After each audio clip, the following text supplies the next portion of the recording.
Donald Trump, or between Donald Trump and Zelenskyy, Ukraine has targeted an oil pipeline from Russia to Hungary.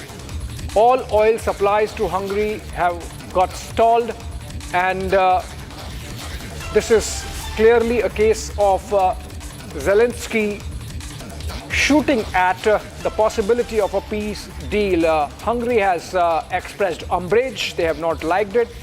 Viktor Orban, remember, the right-wing strongman of Hungary.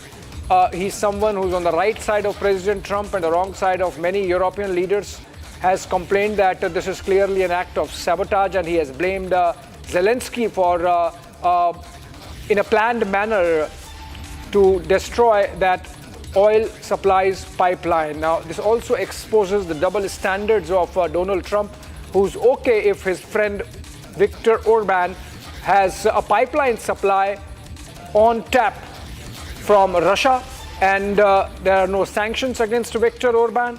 But when it comes to India, he is imposing sanctions. Clear case of the fracture in European politics really coming out. Much of the European leadership has trooped down to Washington, D.C. along with Zelenskyy, and they are all slated to meet President Trump in a few hours from now. 9:30 p.m. IST is the time when the leaders reach the White House, and then from 9:30 p.m. or 10 p.m. till about 1 a.m. is the 3 hours when the meetings, both bilateral and the multilateral meetings, would go on inside the White House to sort out a peace deal, which President Trump has negotiated with Russian President Vladimir Putin. Indeed, and this is the second time that a major attack by Ukrainians has been carried out in an escalation ahead of certain kind of peace negotiations. Last time we had seen that the Olenia airbase of Russia was attacked, where almost a third of the strategic bomber fleet of Russians were targeted by kamikaze drones by Ukraine in one of the most successful orchestrated attacks since the war started. And this time now, just hours before meeting US President Donald Trump, the pipeline has been disrupted between Russia and Hungary.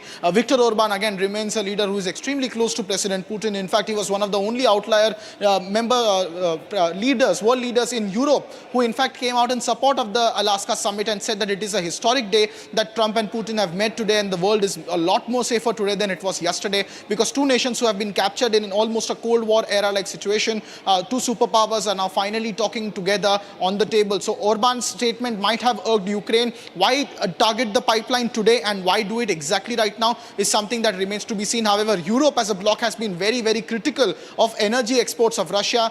Following the meeting in Scotland between Ursula von der Leyen and Donald Trump, we also saw how US policy also suddenly shifted towards Russia's energy exports, following subsequently which India had a fallout with the US, and the secondary sanctions on Russian oil imports were imposed after the European Union also put a cap on it. So whether it is part of a larger strategic strategy of the European bloc and Ukrainians together ahead of these talks with Donald Trump is something that remains to be seen. However, it's a massive escalation in terms of how this entire thing has panned out. Just hours before this happened, Zelenskyy had also put out a tweet saying that Azerbaijani refinery was targeted in the Zaporizhia province of Ukraine, and this could also be seen as a direct retaliation to it, that a Ukrainian energy refinery was hit by the Russians by a missile attack, as alleged by Zelenskyy, and in retaliation, in an eye-to-eye format, he has now disrupted the pipeline between Hungary and Russia and the energy supplies that go through there. But a massive escalation indeed coming in just hours before US President Donald Trump is expected to receive the European delegation along with Zelenskyy.